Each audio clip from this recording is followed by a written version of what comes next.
చూస్తున్నారు కదండి, ఈయన వచ్చేసి ఒక పెళ్లి గురించి డిస్కస్ చేస్తున్నారు అనమాట. ఇతనికి పెళ్లి కాలేదన్నమాట. సో ఎన్నో సంబంధాలు చూస్తున్నా కానీ ఎక్కడ పెళ్లి సెట్ అవ్వలేదన్నమాట. పాపం ఇతన్ని పిలిపించేసారన్నమాట. ఈ ఊరికి ఈయన పెద్ద దిక్కు అనమాట. ఇతను చెప్తే ఎవరైనా కాదన్నమాట ఈ ఊర్లో వాళ్ళు. కానీ ఈ ఊర్లో మాత్రం ఆడపిల్లలు ఎవరు లేరండి, దొరకట్లేదంట. కానీ ఆయన ఎంత కట్నమైనా ఇస్తాడంట, ఈయన కోట్లైనా ఇస్తాడంట. కానీ బాగా ఒకటే కొడుకు, కోటీశ్వరుడు. ఎవరైనా మంచి అమ్మాయి ఉంటే మాత్రం ఇతను కాంటాక్ట్ అవ్వండి.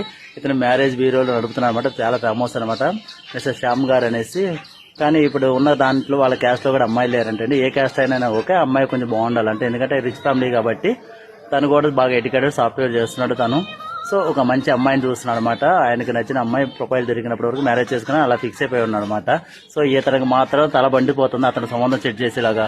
ఎందుకంటే ఈయన కమిషన్ ఎక్కువ వస్తుంది కదా, అందుకే ఆయన గురించి. ఆయనకు ప్రేమేం కాదండి, ఇతనికి కమిషన్ ఎక్కువ వస్తుందని ఆయన గురించి కష్టపడుతున్నాడు తప్ప ఆయన మీద ప్రేమతో కాదు. అది కూడా చెప్తున్నాను.